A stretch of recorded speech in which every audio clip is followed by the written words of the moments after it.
Ryan Reynolds here from Mint Mobile. With the price of just about everything going up during inflation, we thought we'd bring our prices down. So to help us, we brought in a reverse auctioneer, which is apparently a thing. Mint Mobile Unlimited Premium Wireless. How to get 30, 30, bit to get 30, bit to get 20, 20, 20, bit to get 20, 20, bit to get 15, 15, 15, 15, just $15 a month? Sold! Give it a try at mintmobile.com/switch. $45 upfront payment equivalent to $15 per month. New customers on first 3-month plan only. Taxes and fees extra. Speed slower above 40 gigabytes. See detail.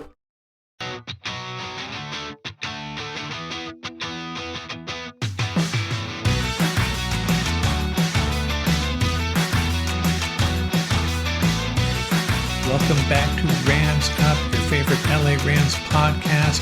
We are part of the Fans First Sports Network. You can follow us on our YouTube channel as well at LA Rams Up.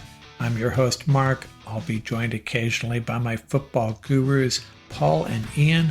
Let's get to it. Hey everybody, I'm Mark from Rams Up here. I got Ian Martinez on board, trying to get over this loss, this overtime loss to the Lions, 23-20 Lions in overtime. So, overall, Ian, I know these types of losses, we've been through them before. Yeah. On the one hand, you're like, man, it would have been so sweet to pull off a win there. 100%. But overall, how do I'm not going to tell you that I feel really bad about this team. I'm worried about the injuries, but in a lot of ways, I was really impressed with the way this team played for much of the night, given the circumstances. Same. The defense, round of applause for them for keeping us alive. And Absolutely. I know that last drive obviously wasn't pretty. We just got the ball smashed upon us and, to their game-winning overtime touchdown by Montgomery, running it in. And that sucks. But man, oh man, if this defense does not play as good as they did for 4 quarters, I mean, this game would have been a blowout, would it not have been? So shout out to Chris Shula, shout out to the young defense, shout out to Christian Roseboom, Troy Reeder, everybody in the secondary for doing a hell of a job, stopping a top 5 overall offense, top 5 O-line, awesome receiving core, great tight end, 2, Pro Bowl level running backs, a Pro Bowl quarterback. Goff is that. Let's not, you got a little flustered and it went into our favor, them playing well. And should we made some more plays? Should Durant have had that interception where, he fell and then it popped out? Yeah, would that have changed the game? Maybe. But for them to hold strong for 4 quarters and give the Rams offense a chance, I mean, without them, this game would have been an ass kicking, I believe. So shout out to Shula for getting that unit ready to go and to play some serious hard-nosed football against a top 5 offense, right, Mark? Yeah, I mean, that defense was flying all over the place from the get-go. We gave up the one big play and we gave up 2 drives. Other than that, a lot of 3 and outs, and there were just bodies flying all over the place. And I mean, I think all the guys that stood out that played really well, Kobe Durant had a really good night. Jared Verse and Byron Young had their moments. Kobe Turner a little bit quiet, but I have a feeling when you look at the tape, as McVay always points out, it's about opportunities. Just because he's not showing up on the stat sheet, making flashy plays over and over again, doesn't mean he didn't have a good night. No, for sure. Braden Fisk had some moments late, I think, and the 2 linebackers, a lot to be happy about. And then when you can consider, from my perspective, I know a lot of people, I know you and Paul are going to ask for more running. And what I'm thinking here is I was surprised from the get-go that they are passing so much. Yeah. But I think as the game progressed, I felt like maybe they decided Matthew Stafford, they got to put the ball in his hands and let him find a way to win this game, get points on the board. And he kind of did, right? I mean, he had a good night. Man, it's just, I feel so bad for him and this defense that they couldn't get it done though. Yeah, and to that point, I mean, I'm a proponent of running the football with your all-pro running back, Kyron Williams, and he got 18 carries at the end of the day. But that first half, he only had, 5 carries or something like that, right? Yeah. Like when we rushed the ball for 8, 9 times for not very much, but the yards per carry was over 6. And I know the Rams are a pass-oriented philosophy with Sean McVay, and obviously with Matthew Stafford quarterbacking the team, you want to use that magical all-time arm to be able to launch it anywhere, anytime on any play on the football field. And we saw a lot of his magic happen in this game. But there has to be some type of balance. And why I say there should be balance outside of just the normal balance I think this team should have is that when you pay all that money to your guards and then center, who's now flip-flopping in the game, right? Jonah Jackson is going back to guard. Yeah. We'll talk about that in a second. I think you have to lean on those guys because when you have two backup offensive line tackles in the game, I don't know why the game plan is let's stress them as much as possible, right? And the quick passing game relieves that stress of them having to, pass protect against some good edge defenders and an all pro level edge defender in Hutchinson. But for us to pass that much, it's really, really questionable based on who is on the line, based on the injuries that happen in the game and who you had to keep replacing. You're going further down the depth chart. And there were some drives where it held up. Obviously, that big third down where Stafford was holding his hands and arms above his helmet when he knew he missed Cooper Kupp. But why did he miss him? Because the pressure got there immediately. And if Stafford had time to step up or he had an extra half a second or so, he would have hit Cooper Kupp, and that probably would have ended the game. But that's a part of it, though, right? You play with who you got, you deal with the cards that are dealt, and you try to figure it out the best you can. But I'm still a proponent of, I think we exposed our backup O-line way too much.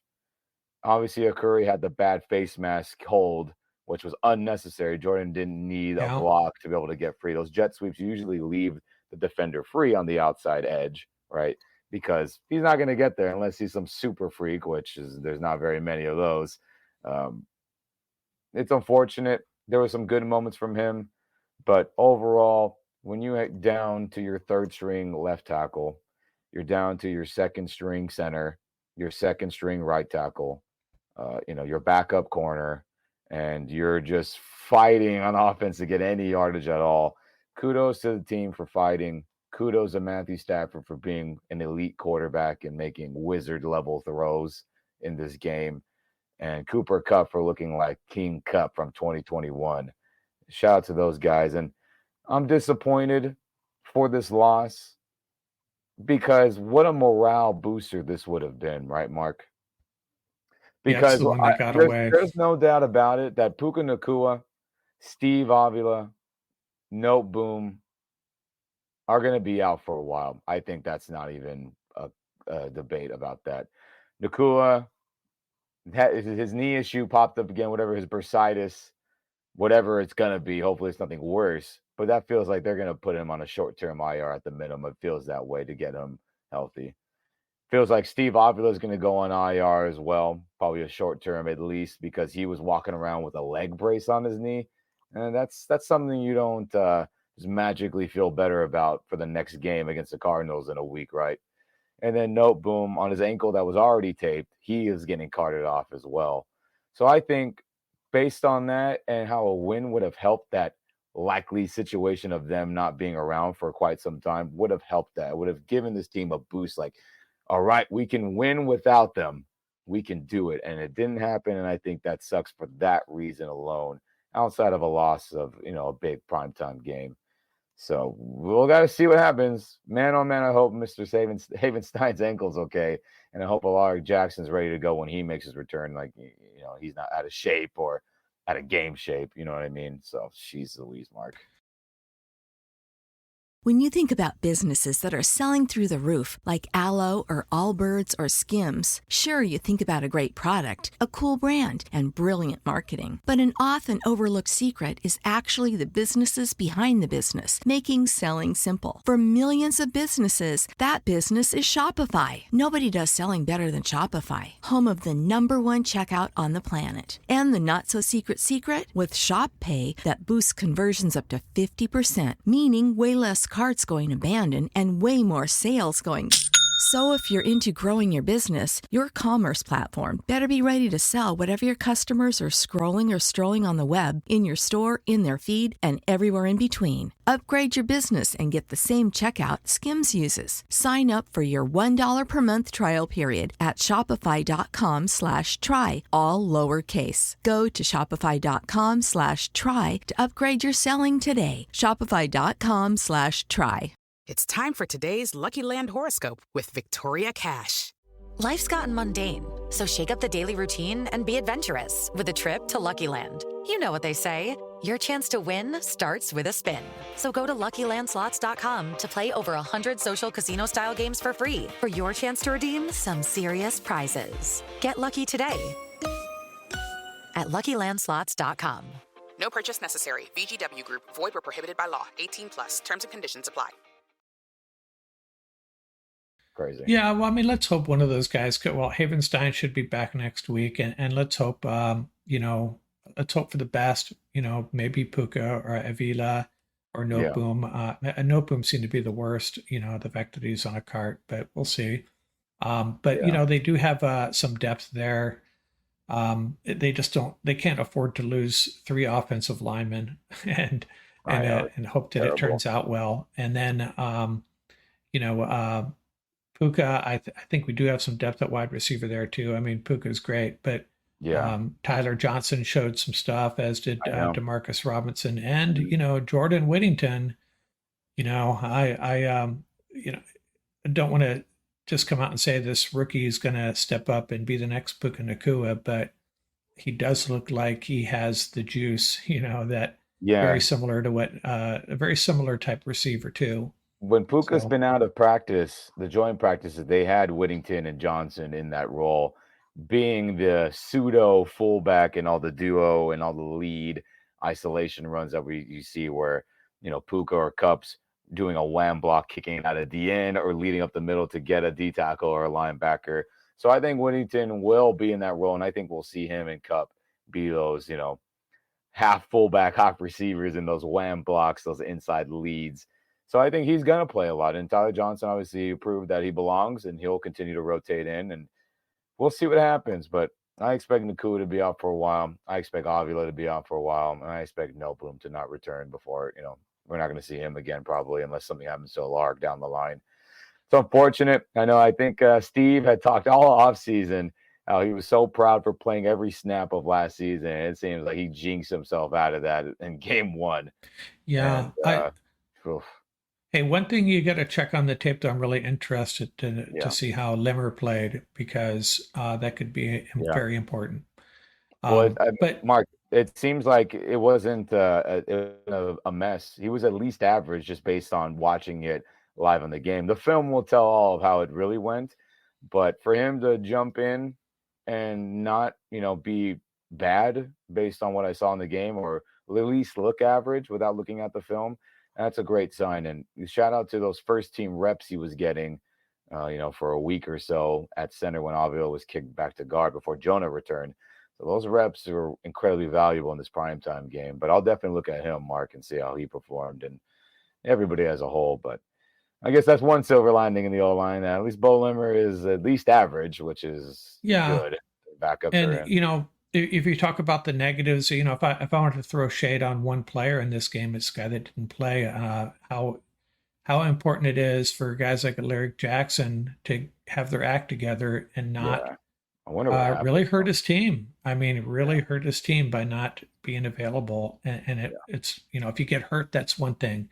If you do something else, which none of us know what it is, you're a professional getting paid a lot of money, man, and this hopefully doesn't come back to haunt this team. I still think we have a lot of wins.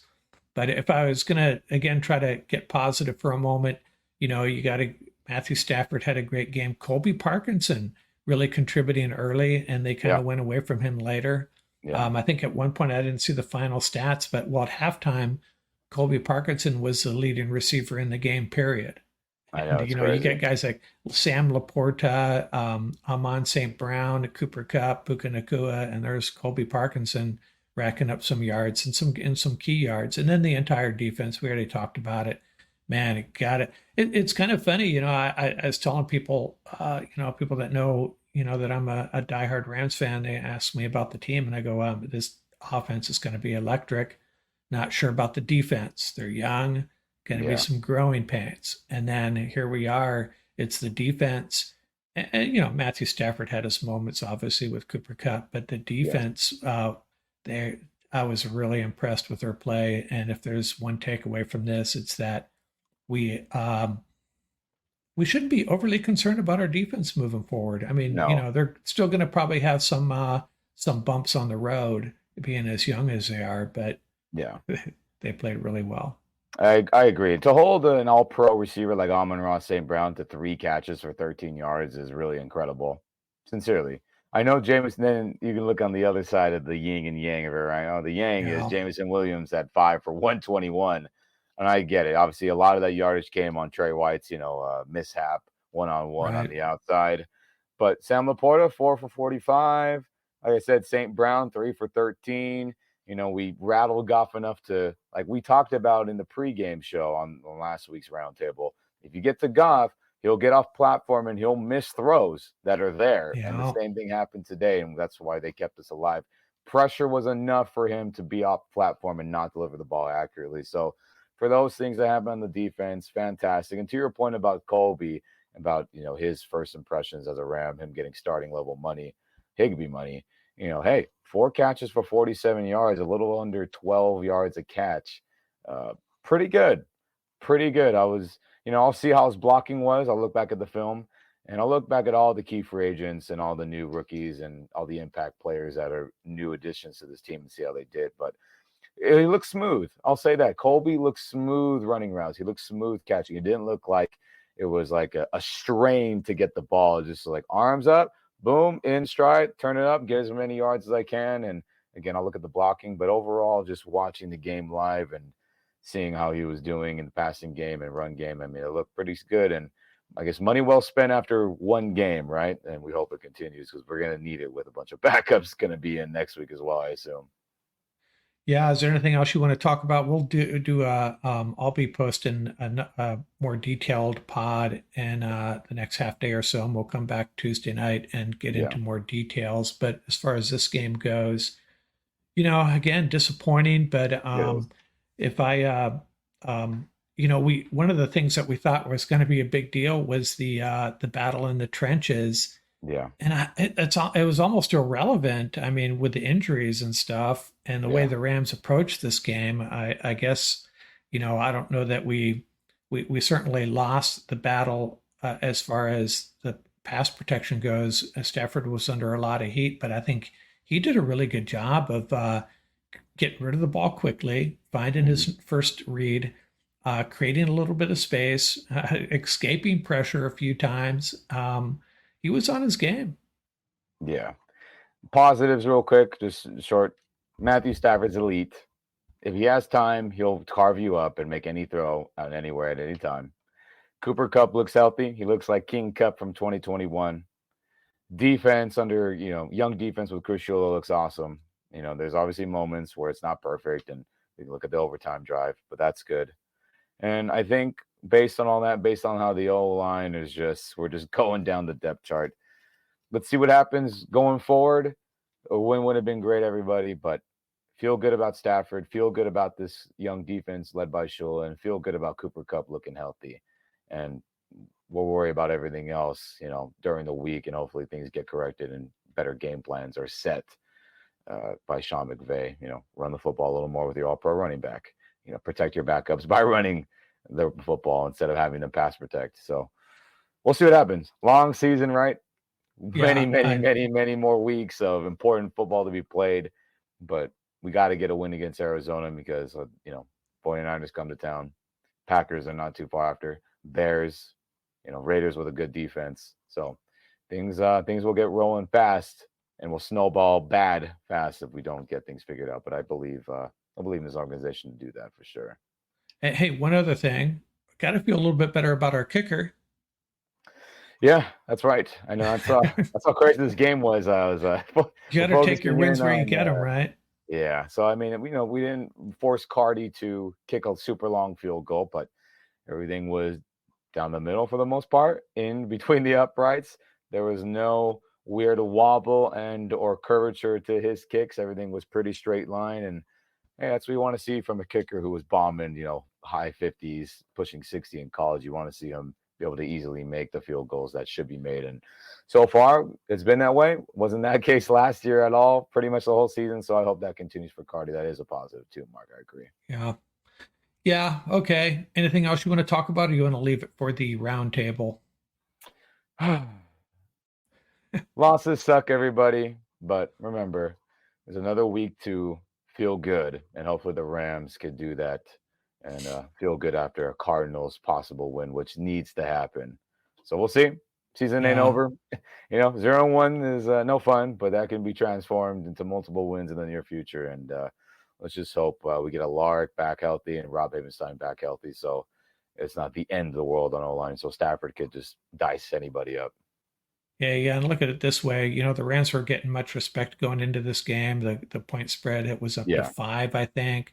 Correct. Nobody was picking the Rams in this game, and hopefully they earned some respect, although that's probably going to be tempered by the fact that, but you lost 5 guys to injury. So yeah, it's brutal. But it's like you say, it's a long season. Very, very well-coached team. A lot of young, hungry players, some good leadership. They're going to be okay. Just got to bounce back with a win. Remember, they were 3-6 last year before they got rolling. Rams will be okay. Really, overall, the loss sucks, but I feel a little bit better about this team today than I did this morning. Yeah, same. Just hopefully wins start coming soon, or things will get ugly. But hey, there's always a chance to right the wrongs. And the injuries maybe aren't as bad as we suspect. That would be the other thing. Fingers crossed, dang it. Who knows anymore? Okay, Ian, thanks a lot. Nice little quick reaction. Lions 23, Rams 20 in overtime. Not the end of the world. We'll move on. Rams will get a win next week against the Cardinals, and we'll go from there. Out here, and we'll have a couple more drops over the next few days on the YouTube channel and on the podcast. So be sure you check them out, and please subscribe and like these videos. Really appreciate it. Thanks a lot, Ian. Have a good night. Thanks, Rams Nation. Thanks, Mark, and let's get a dub next week, right? Will do. Okay, out here.